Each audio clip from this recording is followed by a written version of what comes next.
नमस्कार, मैं हूं राजीव ढोंडियाल। ऑपरेशन सिंदूर के बाद बॉर्डर पर पाकिस्तानी साजिश का भंडाफोड़ हुआ है तो सुरक्षा एजेंसियां हैरान रह गई। राजस्थान के रेगिस्तानी इलाकों में पाकिस्तान ने जासूसी का पूरा नेटवर्क खड़ा कर दिया है। यहां पर खराब मोबाइल नेटवर्क का फायदा उठाकर पाकिस्तान ने पहले अपने सिम फैलाए, फिर हनी ट्रैप से सरहद के लोगों को फंसाने लगा। सुरक्षा एजेंसीज ने ऑपरेशन सिंदूर के बाद 16 जासूसों को दबोचा है। इनमें तो पूर्व मंत्री का पीए, इसके साथ साथ रेलवे कर्मचारी तक शामिल हैं। ऑपरेशन सिंदूर के समय कई लोग पाकिस्तानी खुफिया एजेंसीज को बहुत संवेदनशील जानकारियां दे रहे थे, तो इसमें पूर्व मंत्री का पीए भी शामिल है, रेलवे कर्मचारी तक शामिल है और पाकिस्तानी साजिश जो है गांव गांव तक है। गांव के भोले भाले लोगों को फंसाया तक इसमें गया, उनको अपने ट्रैप में फंसाया गया। 16 लोगों के अब तक गिरफ्तारी हुई है। अब कहां तक इसके और तार हैं ये ढूंढा जा रहा है।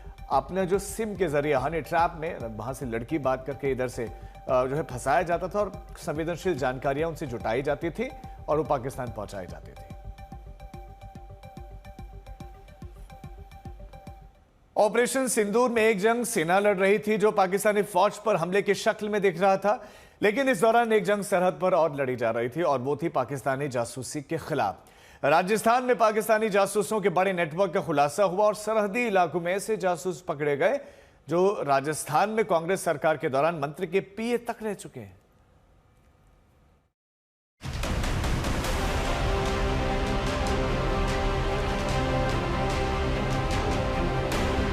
मोबाइल के स्क्रीन पर मुस्कुराती हसीना, मोबाइल पर तरह तरह की अदाएं दिखाती हसीना,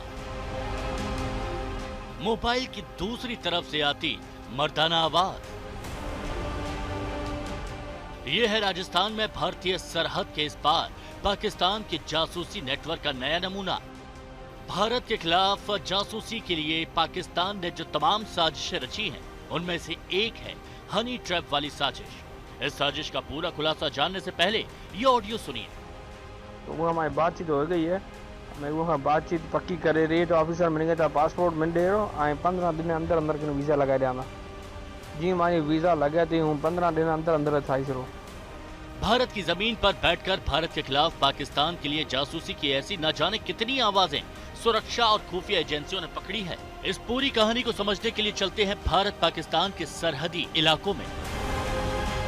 दूर दूर तक रेगिस्तानी इलाका, हरियाली का नामो निशान नहीं, बीच में इक्का दुक्का मकान। राजस्थान में जैसलमेर से सटे पाकिस्तानी सरहद पर इन इलाकों में कोई बड़ी बस्ती, घनी आबादी नहीं, लेकिन यहाँ मज़ारें दिखने लगी हैं, रेगिस्तान में मस्जिदें नजर आने लगी हैं। और सरहदी इलाकों में इन मज़ारों, मस्जिदों की मौजूदगी से भी बड़ा खतरा ये पता चला है कि इन इलाकों में पाकिस्तान ने जासूसी का बड़ा नेटवर्क खड़ा कर लिया है। और अब ऑपरेशन सिंदूर के दौरान बीएसएफ, सेना, पुलिस, स्थानीय प्रशासन और खुफिया एजेंसियों ने इन सरहदी इलाकों में सख्त चौकसी की तो जासूसी के एक बड़े नेटवर्क का खुलासा हुआ। शकूर खान, भवानी, पठान खान, ऐसे न जाने कितने नाम हैं जिन्हें सुरक्षा एजेंसियों ने पाकिस्तान के लिए जासूसी करने के आरोप में पकड़ा है। इनमें से शकूर खान नाम का शख्स तो कांग्रेस सरकार में मंत्री रहे सालेह मोहम्मद का पीए रह चुका है और इस दौरान वो 8 बार पाकिस्तान जा चुका है।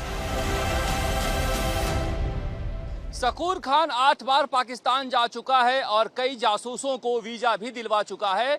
वो पाकिस्तानी दूतावास के अधिकारियों कर्मचारियों के भी संपर्क में था। ऑपरेशन सिंदूर के बाद 2 बैंक खाते भी बंद कराए हैं, मगर सुरक्षा एजेंसियों के लिए चिंता की बात यह है कि कांग्रेस शासन के दौरान कैबिनेट मंत्री रहे सालेह मोहम्मद के पीए के रूप में ये कई संवेदनशील क्षेत्रों का भी बॉर्डर इलाके में मंत्री के साथ दौरे कर चुका है। पूर्व मंत्री सालेह मोहम्मद का पीए शकूर खान और रेलवे कर्मचारी रह चुका भवानी बस इक्के दुक्के शख्स नहीं है। सरहदी इलाकों में पाकिस्तान ने तरह तरह के हथकंडे अपनाकर जासूसी के नाम पर ऐसे न जाने कितने नेटवर्क बना रखे हैं जो भारतीय सुरक्षा से जुड़ी जानकारियां पाकिस्तान को भेजते हैं। राजस्थान के रेगिस्तान में फैले सामरिक ठिकानों के आसपास गांव और बस्तियां बसी हुई हैं जहां के लोगों की रिश्तेदारियां पाकिस्तान में है। वहां पर इन लोगों को आईएसआई के जो अधिकारी कर्मचारी हैं वो फंसा लेते हैं और फिर उन्हें लालच देकर, धमका कर या फिर किसी और विधियों का इस्तेमाल करके यहाँ से सामरिक ठिकानों की जासूसी करवाते हैं। देखिए, हमारा कार्य क्षेत्र बहुत ज़्यादा बढ़ जाता है क्योंकि सीमा पर तो निगरानी और डोमिनेशन तो करना ही होता है, लेकिन हिंटरलैंड में भी हमारा काम उतना ही महत्वपूर्ण होता है। और मैं कहना चाहूँगा कि हमारी जितनी यहाँ पर सिस्टर एजेंसीज हैं, चाहे वो डिस्ट्रिक्ट एडमिनिस्ट्रेशन की बात करूँ या पुलिस की बात करूँ, सेना की बात करूँ या अन्य जो इंट एजेंसीज की बात करूँ, हमारे उनके साथ ही बहुत ही अच्छा तालमेल है और हम लगातार इन्फॉर्मेशन को शेयर कर रहे थे। हिंटरलैंड में हम लोग लगातार छाए हुए थे। हम और पुलिस के साथ भी हम कई ऐसे ठिकाने थे जहाँ पर हम लोग पेट्रोलिंग भी कर रहे थे, डोमिनेशन भी कर रहे थे और हमारे जो सोर्सेज है उनको भी हमने एक्टिवेट कर रखा था। ऑपरेशन सिंदूर के दौरान भारतीय सुरक्षा बलों और खुफिया तंत्र की सजगता से पाकिस्तान के इस नेटवर्क का खुलासा तो हुआ है, लेकिन अभी तक ये अंदाजा नहीं लगा है कि पाकिस्तान की इन साजिशों के तार कहां-कहां तक पहुंचे हैं। खासकर सरहद पर मौजूद सुरक्षा बलों और सामरिक ठिकानों को लेकर कितनी सूचनाएं अब तक पाकिस्तान को पहुंचाई जा चुकी है, इसका अंदाजा लगाना भी मुश्किल है। शरद कुमार, जैसलमेर आज तक।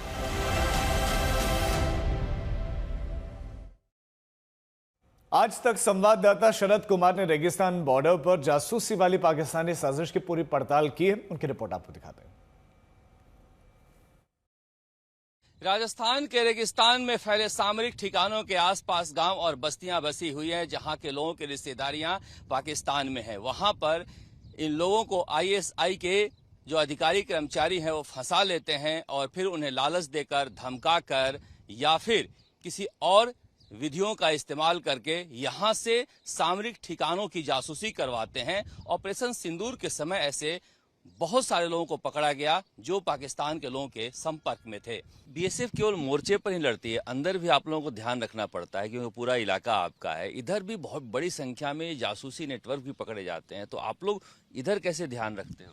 देखिए, हमारा कार्य क्षेत्र बहुत ज़्यादा बढ़ जाता है क्योंकि सीमा पर तो निगरानी और डोमिनेशन तो करना ही होता है, लेकिन हिंटरलैंड में भी हमारा काम उतना ही महत्वपूर्ण होता है। और मैं कहना चाहूँगा कि हमारी जितनी यहाँ पर सिस्टर एजेंसीज हैं, चाहे वो डिस्ट्रिक्ट एडमिनिस्ट्रेशन की बात करूँ या पुलिस की बात करूँ, सेना की बात करूँ या अन्य जो इंट एजेंसीज की बात करूँ, उनके साथ ही बहुत ही अच्छा तालमेल है और हम लगातार इन्फॉर्मेशन को शेयर कर रहे थे।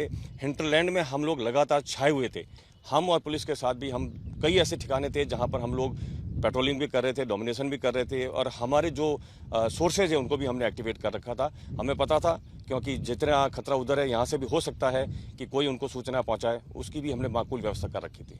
तो देख सकते हैं किस तरह से हमारी तैयारी थी, जहां पर परिंदा भी पर नहीं मार सकता था। चाहे बॉर्डर पर हो या फिर हिंटरलैंड में हो, हर जगह बीएसएफ के जवान मुस्तैद थे और इसी की वजह से पाकिस्तान के पैर उखड़ गए, दांत खट्टे हो गए, उन्हें भागना पड़ा। विमल भाटिया और मनीष के साथ शरद कुमार, जैसलमेर आज तक। आखिर पाकिस्तान भारत के सरहदी इलाकों में जासूसी नेटवर्क बनाने में कामयाब कैसे हो गया?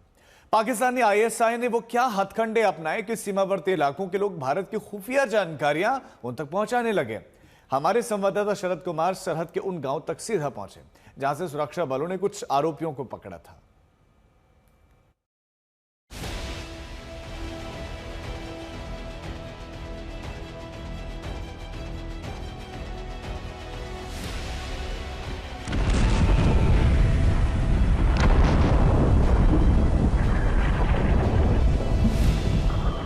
एक तरफ हिंदुस्तान की सेना पाकिस्तानी दुश्मनों को नेस्त नाबूद कर रही थी, दूसरी तरफ भारत की धरती पर पाकिस्तानी साजिशों की परतें उखड़ रही थी। इस पैकेट को देखिए, यह पाकिस्तान से आया मिठाई का पैकेट है। इसे बड़ी सावधानी के साथ खोला जा रहा है। पहले ऊपर की प्लास्टिक का थैला खोला गया, उसके अंदर से एक पैकेट निकला जो पीले प्लास्टिक में काली टेप से बंद किया गया था। उस प्लास्टिक के अंदर एक मिठाई का डिब्बा था।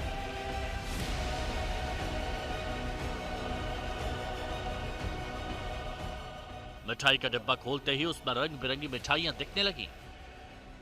जांच एजेंसियों ने थोड़ी देर तक मिठाई के डब्बे पर गौर किया और एक मिठाई ऊपर उठाई।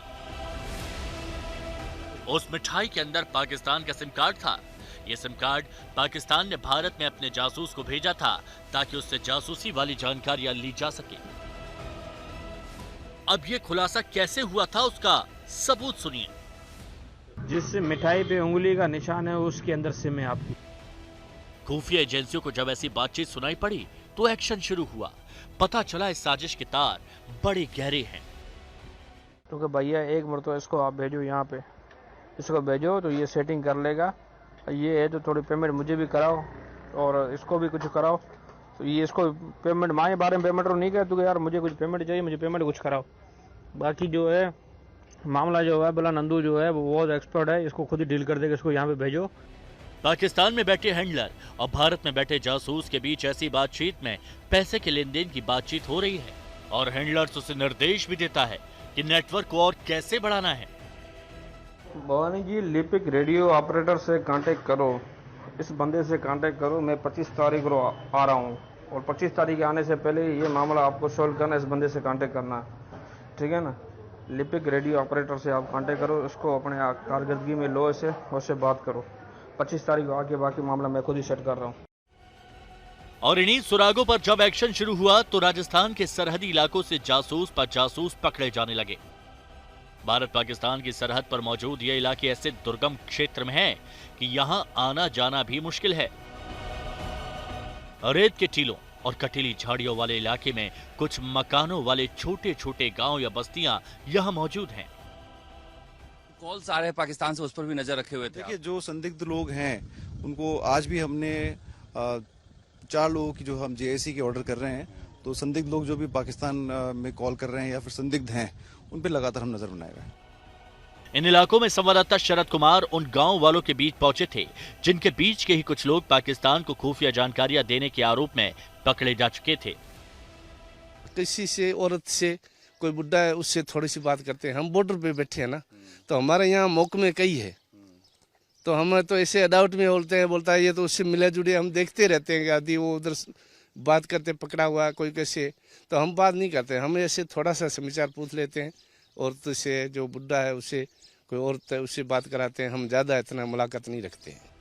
दरअसल पाकिस्तानी आईएसआई सिर्फ हनी ट्रैप करके ही इस इलाके में जासूसी नेटवर्क खड़ा नहीं कर रहा, बल्कि पैसों का लालच देकर भी खुफिया जानकारियां बटोर रहा है। ये आईपी का युग है। पहले जो है वो मोबाइल नंबर से कॉल करी जाती थी और आजकल जो है वो हमारे पास में इस तरह के राउटर्स आ गए जो कि आईपी बेस्ड हैं, तो वो आईपी कॉल होती है, उसमें इस तरह के नंबर वगैरह नहीं आते। लेकिन जो हमारा डिपार्टमेंट का सर्विलेंस सिस्टम है, हर स्टेट के अंदर एक सर्विलेंस सिस्टम लगा रखा है जिसमें कि इस तरह की जो कॉल्स आती हैं उनको वॉच किया जाता है। तो आईपी एड्रेस से हम पता लगा सकते हैं, क्योंकि आईपी पूल जो है वो हर देश के लिए, हर प्रदेश के लिए, हर के लिए अलग अलग बना हुआ। आईपी पूल से पता लगाया जा सकता है कि कॉल कहां से रूट होके यहां आ रही है। इन सरहदी इलाकों में कई बार तो पढ़े लिखे लोग जानबूझकर किसी न किसी लालच में भारत के खिलाफ जासूसी करते रहते हैं, लेकिन कई बार पाकिस्तानी आईएसआई की साजिशों के जाल में फंसकर भी जाने अनजाने में खुफिया सूचनाएं देते हैं। हम कहीं भी किसी भी व्यक्ति के साथ ओटीपी शेयर नहीं करें, क्योंकि ओटीपी शेयर करने से सोशल मीडिया प्लेटफॉर्म दूसरा हमारी सिम पर यूज कर सकता है, जिसका मिसयूज होना संभव है। दूसरा, जो मैलिशियस एप्लीकेशन है, जो एपीके फाइल्स बोला जाता है, वो भिजवाकर इंस्टॉल करके भी हमारी इंफॉर्मेशन और गोपनीय तरीके से और दूसरा जो है व्यक्ति मिसयूज कर सकता है। साथ ही साथ जो अब्रॉड विजिट होती हैं उन व्यक्तियों को भी सभी को सचेत रहने की आवश्यकता है कि उनके माध्यम से अपने देश की कोई भी गोपनीय सूचना वो नहीं ले पाएं। फिलहाल भारत के लिए चिंता की बात यह है कि जिस तरह जासूसों और हैंडलर्स के बीच बातचीत ट्रेसिंग हुई है, उसमें जासूसी के तार सुरक्षा और सेना के अंदर तक जाने की आशंका खड़ी हो गई है, जिसे जल्द से जल्द ध्वस्त करना बहुत जरूरी है। शरद कुमार, जैसलमेर, आज तक।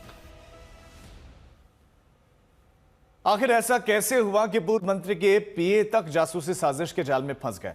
क्या है पूरी मॉडस ऑपरेंडी? हमारे संवाददाता शरद कुमार बता रहे हैं।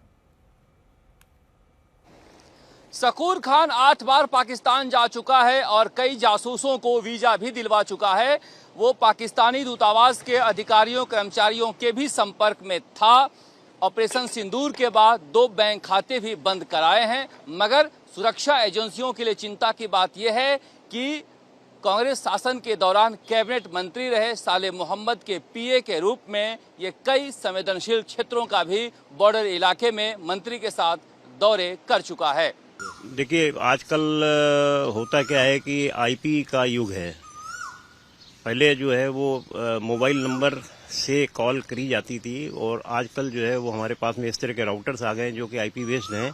तो वो आईपी कॉल होती है, उसमें इस तरह के नंबर वगैरह नहीं आते। लेकिन जो हमारा डिपार्टमेंट का सर्विलेंस सिस्टम है, हर स्टेट के अंदर एक सर्विलेंस सिस्टम लगा रखा है जिसमें कि इस तरह की जो कॉल्स आती हैं उनको वॉच किया जाता है। तो आईपी एड्रेस से हम पता लगा सकते हैं, क्योंकि आईपी पूल जो है वो हर देश के लिए, हर प्रदेश के लिए, हर के लिए अलग अलग बना हुआ। आईपी पूल से पता लगाया जा सकता है कि कॉल कहाँ से रूट होके यहाँ आ रही है।